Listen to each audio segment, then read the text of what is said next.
I wanted to take a moment to send a message to the community a few hours before what is typically one of the most beautiful Shabbatot of the year, Shabbat Parshat Zachor, which always welcomes in the holiday season because it's typically and always, in fact, read right before Purim. This year, even more special, it's read less than 24 hours before Purim is to begin, God willing, on Motzei Shabbat, on Saturday night.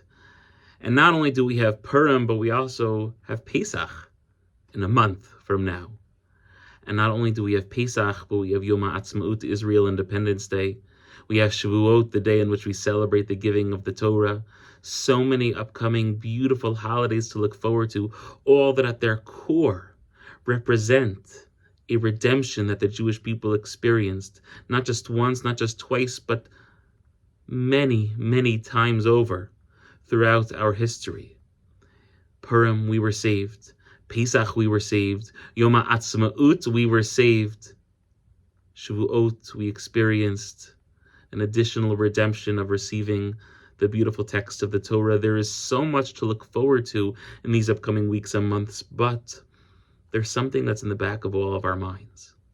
And that is, how do we experience or feel any sort of a redemption when we know that we have brothers and sisters who are still being held hostage?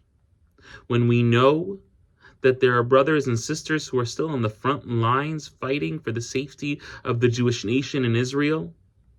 When we know that there is so much noise and politics and disgusting rhetoric out there, frankly, on both sides, about the terrors that continue to go on in this world, from the right to the left, from the terrible cartoons that are written, that are drawn.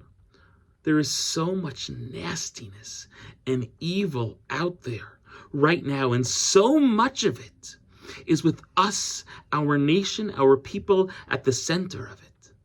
How are we to experience and feel the redemption, the beauty, the simcha and happiness of this holiday season, while at the same time in the back of our minds, our hearts are all with Israel, with our hostages, with our brothers and sisters who are in pain all over the world?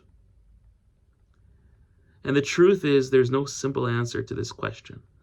But I'd like to just share something special that I'm hoping to do this Motzei Shabbat together with the congregation, and I want to offer a personal invite to every single one of you. You see, every single year, we always have Marav, and then at the conclusion of Marav, essentially, we have the reading of the Megillah. This year, I want to do something a little bit different. As soon as Marav is over, we have an opportunity. It's an Eit Ratzon. It's a time in which Hashem is specifically listening to our prayers and our tefillot. And it's going to be a time in which we are going to try as a congregation to finish all of Sefer Tehillim in a matter of minutes. Every single person, participant, member of our shul who is present in shul at that time, this Motzei Shabbat, is going to receive a chapter of Tehillim, and in Hebrew or English or Spanish or any language you'd like to recite it, you are going to have the opportunity to all come together to daven for the Jewish nation, to daven to Hashem in one voice. And in a matter of moments, we are all collectively going to finish the entirety of Sefer Tehillim.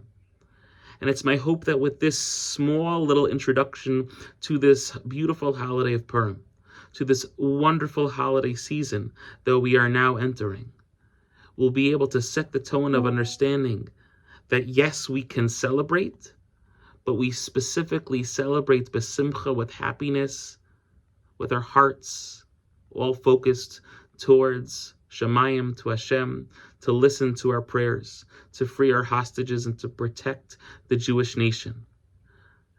Purim is a time of Ish L'Re'ehu. Every single person is supposed to build the relationships with their friends. That's what the focus of Mishloach Manot is all about. It's so commercialized now, but it's all about building relationships. Here, you take a gift. Oh no, you take a gift. Please enjoy. It's all about building these relationships, and together we must come as one community, not just to demonstrate for Hashem, not just to demonstrate for those around us, but we must come together for ourselves, to find the power within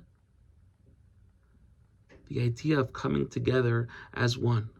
I invite every single one of you to join us over this upcoming Shabbat, which God willing will be beautiful. We're having our Minyaner Shabbat Kiddush, in which we are honoring all those who are constant members and participants of the regular daily minyan. It's entwined with our Simcha Kiddush.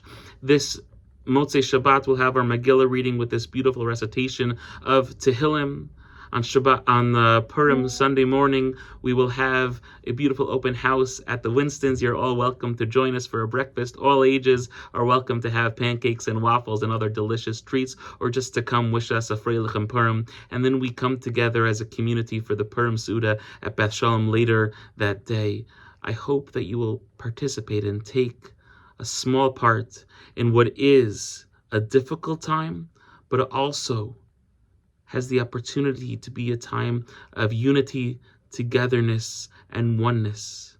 Not just as a Beth Shalom community, not just as a Rochester Jewish community, but as an entire nation.